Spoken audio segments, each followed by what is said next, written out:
On this episode of the Carolina Sports Guy, we're going to talk about 3 Panthers on this year's 2021 roster who are not going to live up to expectation. Doesn't mean they're not going to stay with the team, folks. Just means they're either not going to do as good as last year, or they're not going to live up to the hype coming in as a rookie, or a free agent signing kind of like last year who Tahir Whitehead was going to be so good and he just totally looked bad. So we're going to take a veteran, we're going to take a free agent signing, we're going to take a rookie. We're going to basically pick 3 who, regardless of how good they were last year, the expectations are going to go down this year and they're not going to perform as well.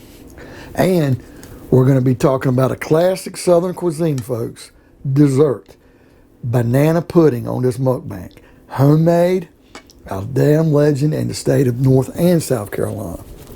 Before we get into today's video, if you haven't subscribed, please do so, folks. It doesn't cost anything.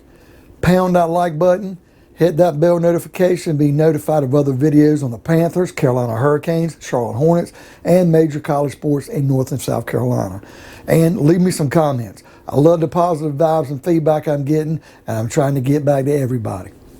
All right, folks, like I said, I've already done an episode where I looked at 3 guys who were going to overachieve and were going to be pleasantly surprised.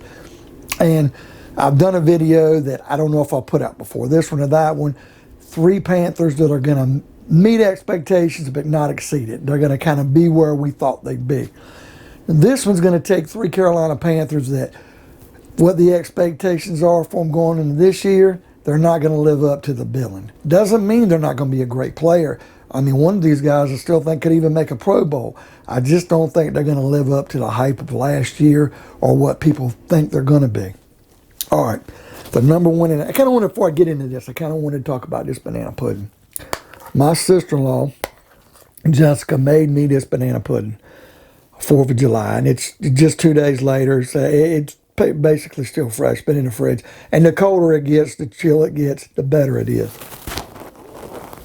But it is definitely my favorite, one of my favorite desserts.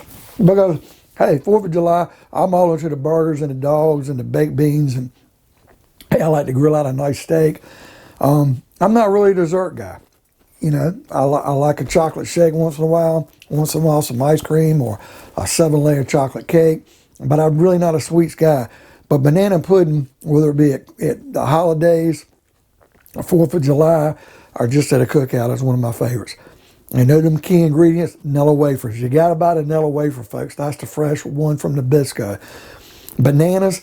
Now, I always heard traditions about bananas, about getting a rotten banana because it kind of tasted better, they were mushier, and it is good in a banana pudding, but nothing like a good ripe banana. And the meringue. The meringue is the key point, because some people don't put meringue on it, others do. A lot of times after you cut into it, the meringue falls apart, but the meringue makes a really good taste. Now, we'll let you know this, that it has been the first time a published recipe of this Southern cuisine of banana pudding was done back in 1903. So people in the South have been eating the banana pudding for well over 100 years.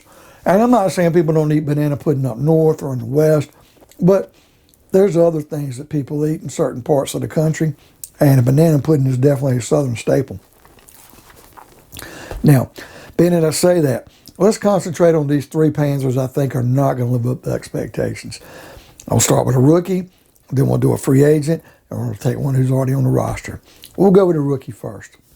The rookie, out of all the ones, remember I mentioned David Moore in a previous video about the undrafted rookie from Grambling State, and I said he's going to exceed expectations. He's going to make the 53-man roster. I think he might even eventually start. Now, we're going to look at a rookie that I've got on this list who I think is just not going to live up to the expectations, and I think he's going to underachieve a bit. And that's our 3rd round pick from BYU, the offensive lineman, Brady Christensen. Now, I think he's going to be a good offensive lineman in time, and I just don't think it's going to be from day one. I was hoping we draft a left tackle in this draft. I'm not saying Brady Christensen can never play left tackle, but they're not going to feed him to the wolves day one, folks. He might not even make a right tackle. You think, well, move Moten over to left tackle. Let this guy play right tackle. I don't think he's ready to play tackle, even though that's what he's listed as. It's like Rule said during the confidential draft, if you've ever seen it on TV, they had a third-round tackle grade on Christensen, but a second-round guard play. Now, he might go in, and if a guy like Greg Little can't play tackle and he can't play guard, well, maybe Christensen, if he can't play tackle right now, maybe we can stick him at guard. We really got to have some tackle depth, though, folks, and somebody who can start. But I just don't see Brady Christensen being somebody. He might not even be one of our starting 5. He might be the first guy off the bench if somebody gets hurt. Now, it's not to knock him. I think in the long run, Brady Christensen is going to be fine. I don't think we're going to have any problems with him. I just think coming out of the gate, he's probably going to let fans net down because we're going to say, well, where's this third-round pick? And we're not going to see much of him. So that's why I got him on this list. He's going to underachieve. Now, the free agent.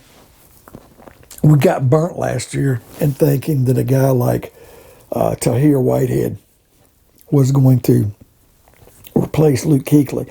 Now, we knew that nobody was going to take Kuechly's place. We thought, man, this guy played for the Raiders. He did well. He did good enough. We're going to get him in here. And, man, by the end of the year, nobody wanted to see that guy. They started calling him Tired Whitehead instead of Tahir Whitehead. And Jermaine Carter came in and relieved him and played better. And it was kind of like, man, move on from him. And Stephen Weatherly is a well defensive end. He never lived up to expectations. There's always going to be a guy who's going to come in and not do well. Now, we did get a linebacker, Denzel Perryman, to come in this year. But I got that guy playing better because he'll be fine. I think he'll be okay. He'll be better than advertised, or at least around what is advertised. But the free agent acquisition, I feel, that's going to let people down is going to be Cameron Erving. The tackle, 7-year tackle from Florida State. He was drafted by Cleveland. Guy played for the Chiefs the year they won the Super Bowl with Mahomes for 2 years.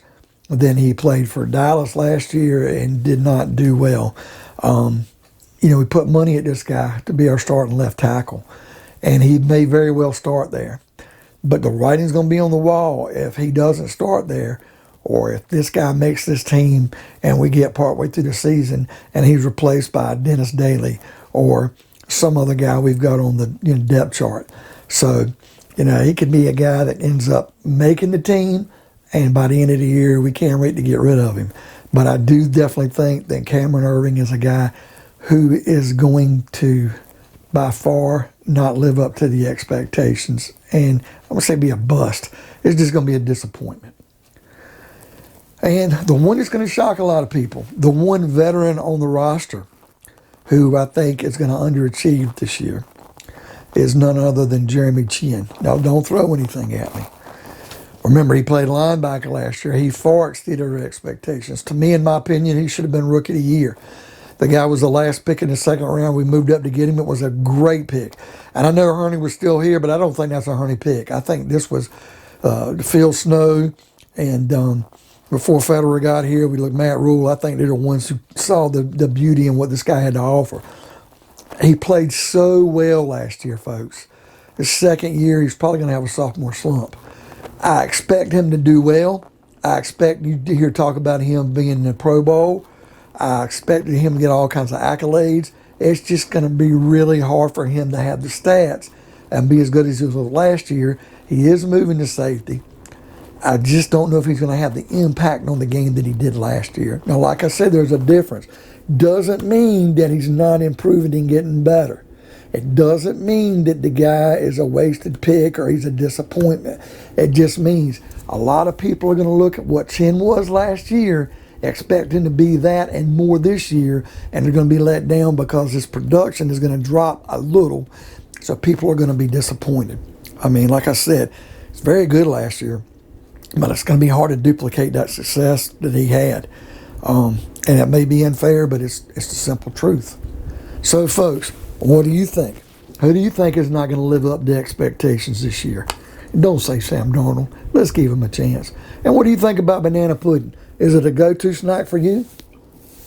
It is for me. But anyway, leave me some comments. Give me a big thumbs up. Smash that like button. Hit that bell notification to be notified of future content like this. And by all means, folks, subscribe. And we'll see you on another episode of the Carolina Sports Guy. Again,